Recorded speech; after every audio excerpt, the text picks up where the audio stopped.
listening to Your Secret is Safe with Me, non-judgmental talk about infidelity with Dr. Marie Murphy. If you're looking for new perspectives on complicated relationship issues, you've come to the right place.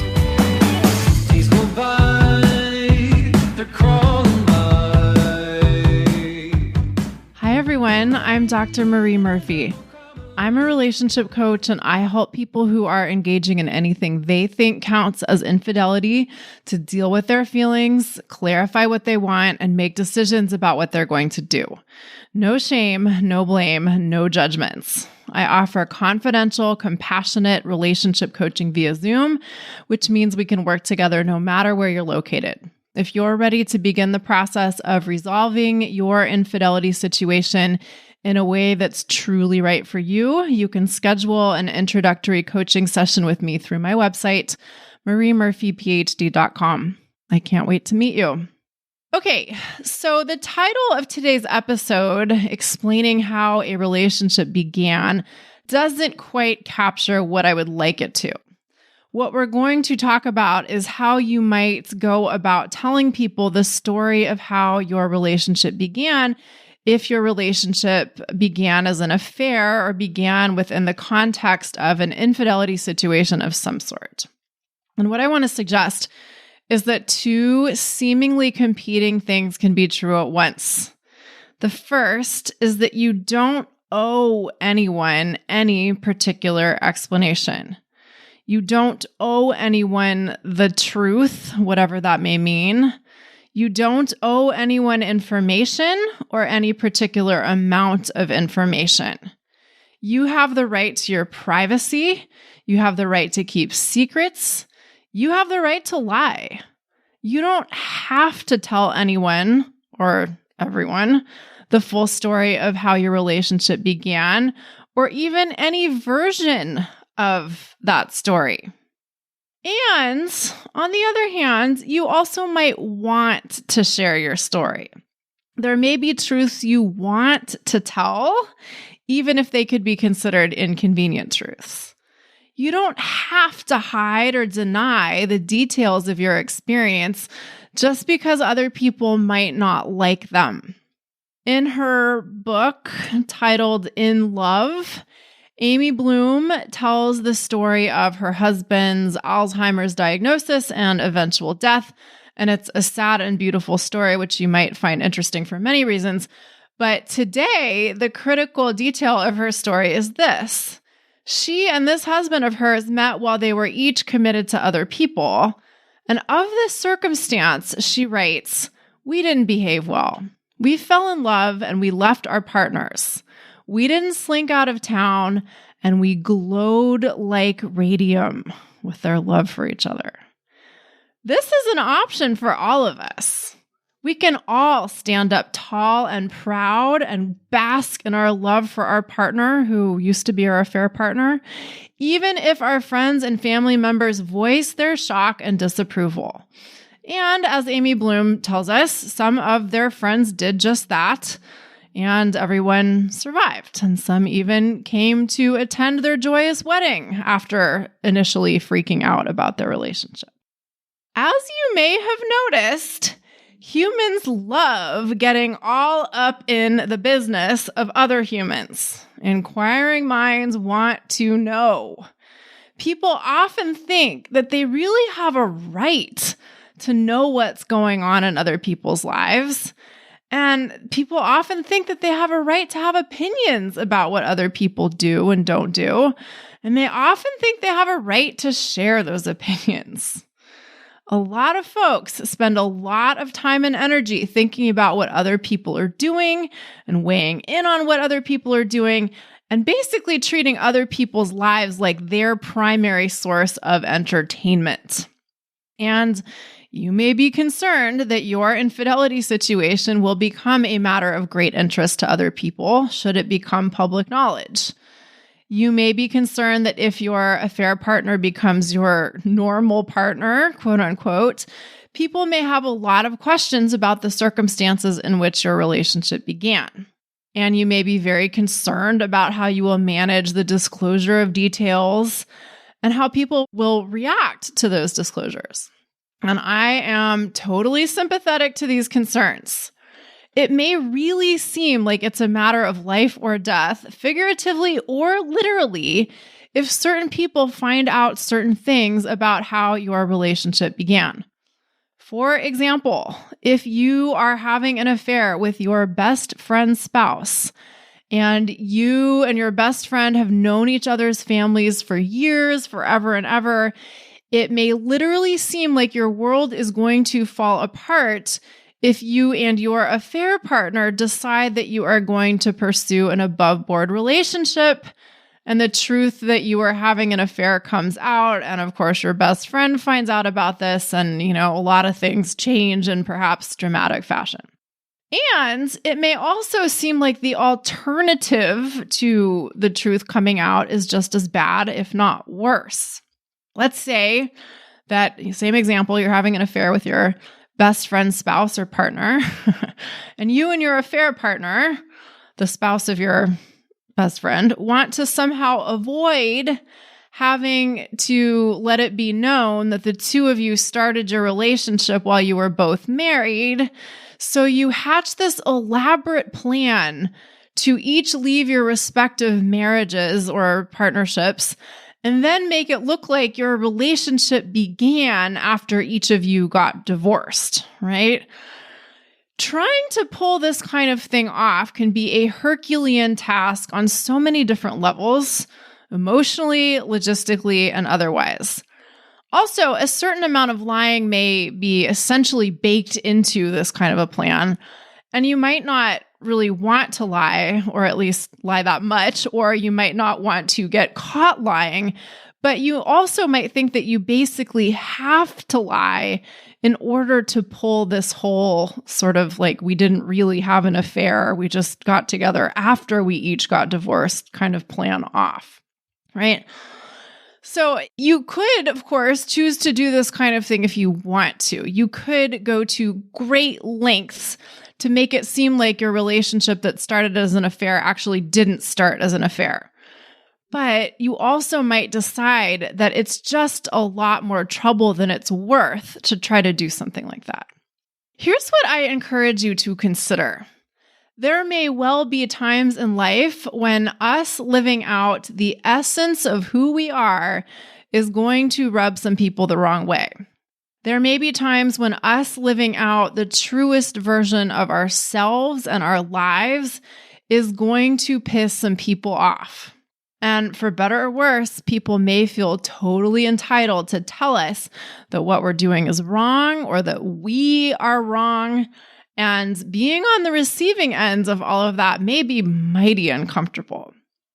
Quite a few of the folks I've worked with as clients tell me that before they found themselves in an infidelity situation, they'd never really done anything wrong, so to speak. They'd never ruffled too many feathers. They'd never really stepped outside of what other people have expected of them. They've basically gone their entire lives without incurring any significant disapproval from others. And the specter of incurring the collective ire if their infidelity situation becomes known about seems totally overwhelming to them. And I think this is fair enough. If we don't have practice dealing with something, if we don't have practice dealing with other people's opinions or disapproval or whatever, we just don't have practice in dealing with it. Here's what I want to suggest, though. Some of us humans incur other people's wrath just by existing, just by being who we are. If you've managed to avoid being blamed for who you are or how you've been living to this point in your life, you may want to consider your infidelity situation as an initiation into a very prevalent aspect of the human experience. We are all vulnerable to being on the receiving end of other people's judgments, of other people's unkind behavior, or worse than unkind behavior. If we haven't had to contend with much of that thus far in our lives, we might count ourselves very lucky indeed. But we also might want to consider that until humans stop judging other humans, We are all vulnerable to being judged. And instead of trying to avoid that, we have the opportunity to make peace with our own humanity instead. We have the opportunity to accept the humanness of our own actions. Yeah, we may have met with someone wonderful while we were committed to someone else, or while they were committed to someone else, or both, or whatever. Yes, us falling in love with someone we weren't supposed to fall in love with, quote unquote, may have created a bit of disruption in our life and in other people's lives. Yes, we may care about the fact that we have occasioned some disruption and some hurt feelings on the part of people we care very much about. But we can be accountable for all of this without believing that we have to exile ourselves or any parts of ourselves because of it. We can take responsibility for our actions without buying into the idea that we have done something unforgivable. Let's just say that you and your best friend's spouse fall in love and you've decided to divorce your respective spouses and begin an above-board relationship with each other. In a situation like this, it may be pretty close to impossible to conceal the basic facts of your situation from the parties who are closely involved, and it may be that your wider community finds out about what happened, and there may be gossip and fallout. You can take responsibility for your behavior without believing that your behavior means that you are not worthy of love and inclusion and respect. You can maintain unconditional positive regard for yourself without this regard being conditional upon you being perfect, whatever on earth perfect might mean. Sometimes we think it's immoral or even impossible to regard ourselves positively if we've done anything we consider problematic, and this is where other people's negative opinions of us start to matter a lot. If what other people say about us confirms our own worst fears about ourselves, then of course we're going to feel terrible if other people say things that are critical or unkind, or worse than critical or unkind. So often we worry about what we're going to tell other people about our relationship that started as an affair. But what I want you to focus on first is what you tell yourself about your relationship that started as an affair or started with some kind of an infidelity factor in the situation. Did you start the relationship with the intention of hurting people you care about? Probably not. Did you begin the relationship with the objective of destroying people's lives? My guess is no. Did you find yourself in a complicated situation that you didn't know how to handle? Possibly. Did you navigate the situation as best as you could with whatever resources you had available to you at the time? I bet you did. Can you regard your actions with compassion, even if you don't think cheating is awesome per se, right? Now, the central challenge here is that a lot of us have bought into the idea that if we've cheated, we've done something very bad, and if other people find out about it, we will be rejected in some way or another to some degree or another, because we've already rejected ourselves. And I will tell you that a lot of people buy into this kind of thinking, but also don't really acknowledge that. So for instance, people will sometimes tell me something like, oh, if people find out about what I've been doing, I'm totally afraid that everyone I know will hate me or distance themselves from me or think really badly of me. And that's going to be really bad. But I know that's not really what's going to happen. Here's the thing, people. You may intellectually know that it's unlikely that literally everyone you know will truly hate you if your infidelity becomes known. But you may also simultaneously be truly afraid that something like this could happen. And if that's the case, that's fair. And it's important to acknowledge this fear rather than trying to pretend that it doesn't exist. The problem isn't the fear we feel, it's how we try to handle it. So often, we try to deal with our fears of what other people might think by attempting to manage what they might think through managing what we tell them about our situation or don't tell them about our situation. And when we attempt to do this, we create a prison for ourselves. We don't become prisoners of what other people think.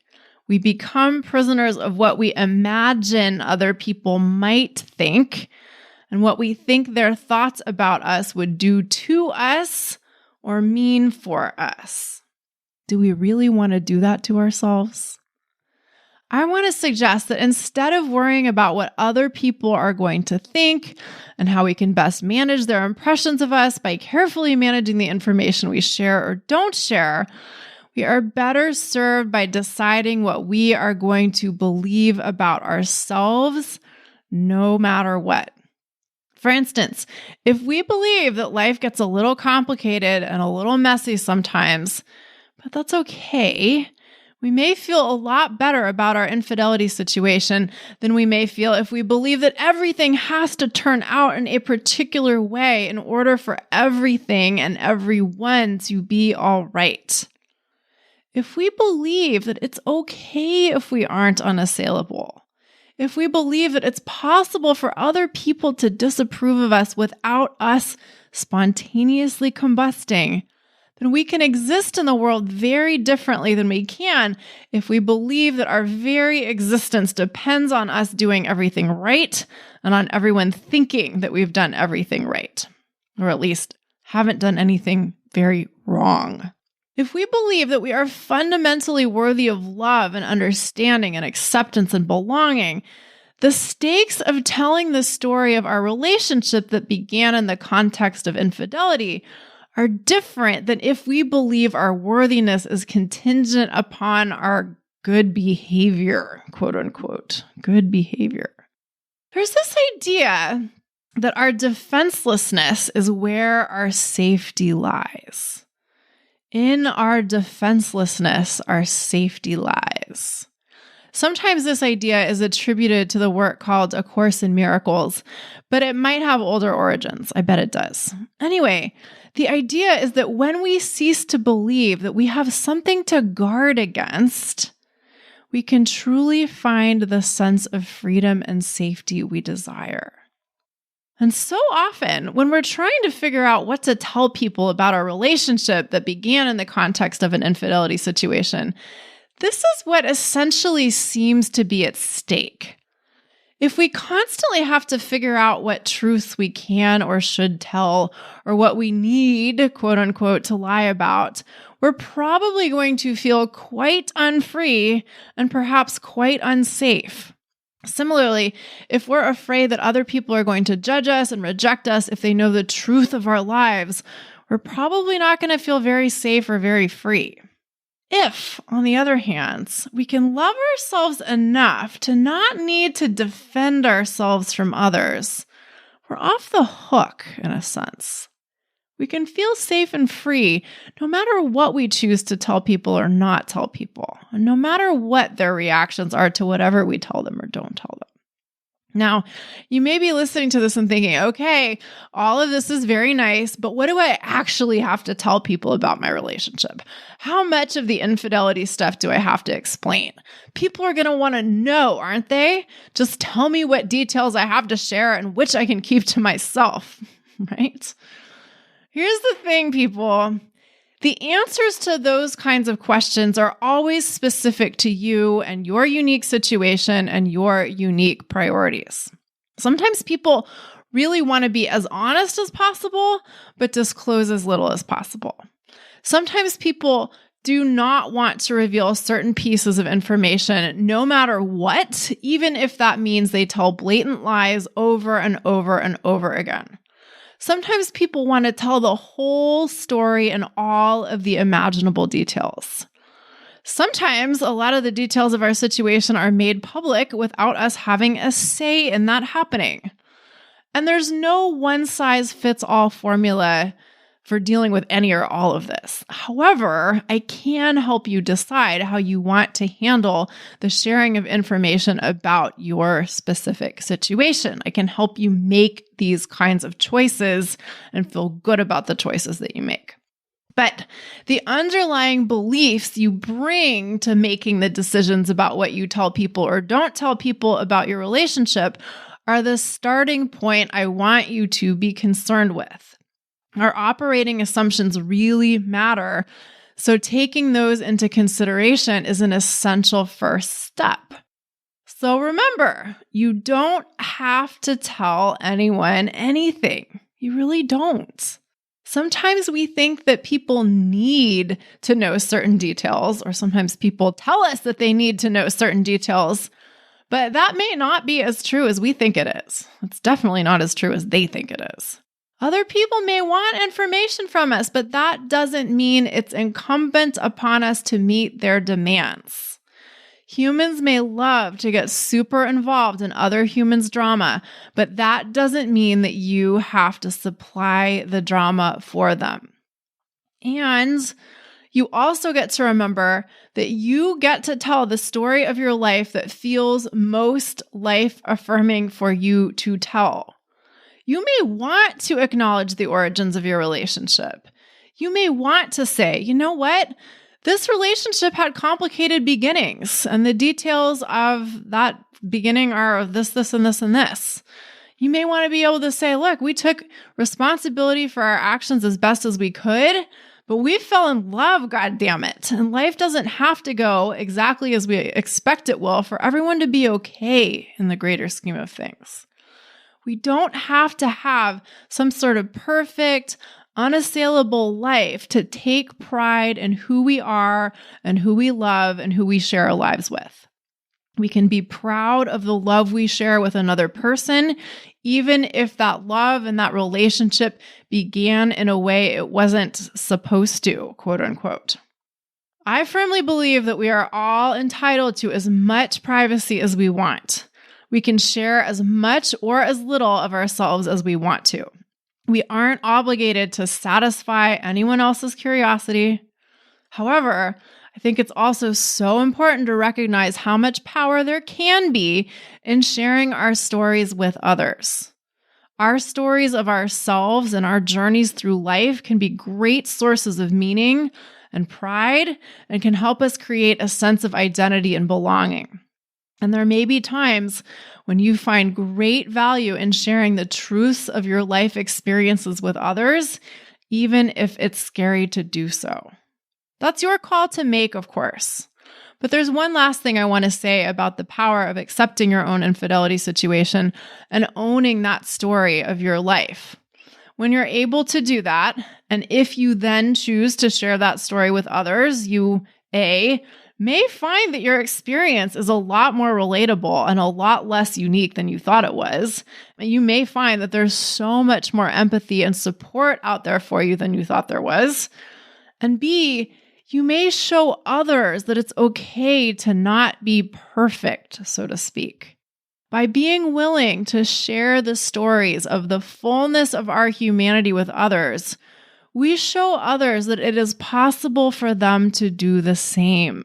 And the impact of this can be profound, no matter who you choose to share the details of your infidelity situation with or what details you choose to share with them. Okay, if you've made it this far and you're still thinking, fine, great, but how do I explain my infidelity situation to my kids? Or what do I say to this specific person or that specific person? I can help you decide what you want to say and how you want to say it. I can help you get clear on what information you want to share and what you might not want to share. If you want to talk about that, you can schedule an introductory coaching session with me through my website, mariemurphyphd.com. And of course, I can also help you sort out any other aspects of your infidelity situation in a way that's truly right for you. All right, everybody. Thank you all so much for listening. Have an amazing week. Bye for now. Thanks for listening to Your Secret is Safe with Me with Dr. Marie Murphy. Make sure to click subscribe to get updates on our latest episodes.